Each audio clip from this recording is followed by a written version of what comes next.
pengukuran adalah kegiatan untuk mengetahui kuantitas fisik dari suatu benda yang hasilnya diletakkan dalam suatu nilai dan satuan. Sementara nilai merupakan besarnya hasil pengukuran terhadap suatu benda yang dinyatakan dengan angka. Kemudian ada istilah mengukur. Mengukur adalah membandingkan suatu besaran dengan besaran sejenis yang dijadikan acuan. Pengukuran itu dibagi menjadi dua, yaitu pengukuran secara langsung dan pengukuran secara tidak langsung. Apa itu pengukuran langsung? Pengukuran langsung adalah membandingkan nilai besaran yang diukur dengan besaran standar yang diterima sebagai satuan.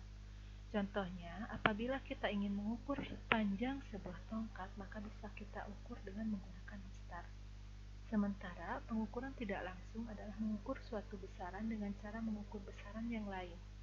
Contohnya, apabila kita ingin mengukur laju aliran cairan, maka dilakukan dengan cara mengukur beda tekanan di dua tempat. Pada kegiatan mengukur, kita tidak akan lepas dari apa yang namanya dengan alat ukur. Alat ukur itu memiliki 4 kriteria. Yang pertama, memiliki ketelitian. Apa itu ketelitian? Adalah kemampuan alat ukur untuk memberikan hasil ukur yang mendekati hasil sebenarnya. 2. Ketepatan. Apa itu ketepatan? Adalah kemampuan alat ukur untuk memberikan hasil yang sama dari pengukuran yang dilakukan berulang-ulang dengan cara yang sama. Dan yang ketiga adalah sensitivitas, yaitu tingkat kepekaan alat ukur terhadap perubahan besaran yang diukur. Dan yang terakhir adalah kesalahan, yaitu penyimpangan hasil ukur terhadap nilai yang sebenarnya. Apabila sebuah alat ukur memiliki ketelitian, ketepatan, dan sensitivitas yang tinggi, maka kesalahannya akan rendah, sehingga data yang didapat akan akurat. Alat ukur yang kita bahas pada kali ini adalah alat ukur panjang.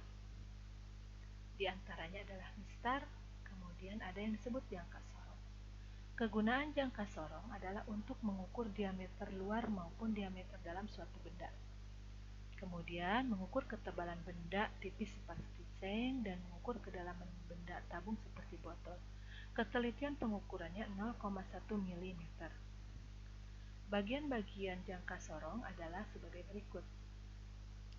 Ada rahang bawah, kemudian ada rahang atas, ada skala utama, dan ada skala non-nilus, dan yang kemudian ini yang di ujung adalah tangkai ukur kedalaman, dan ini ada tombol kunci. Kemudian bagaimana cara menggunakan jangka sorong tersebut dan bagaimana membaca hasil pengukurannya. Kita perhatikan pada slide berikutnya, dilihat ada sebuah jangka sorong, kemudian ada sebuah benda yang akan diukur diameter luarnya. Perhatikan, ini ada skala utamanya, ini ada skala non-nilusnya. Ya. Bagaimana cara menentukan hasilnya? Kita tinggal jumlahkan antara skala utama dengan skala non-nilusnya. Dari data di sini didapat, di skala utamanya ada 2,4 cm, kemudian di skala non-nilusnya di sini ditunjukkan pada skala yang berimpit antara skala utama dengan skala non-nilusnya adalah pada angka 7. Kita kalikan dengan 0,01, maka didapat 0,07. Jadi hasil pengukuran jangka sorong dari data ini adalah 2,4 cm ditambah 0,07 cm, maka hasilnya adalah 2,47 cm.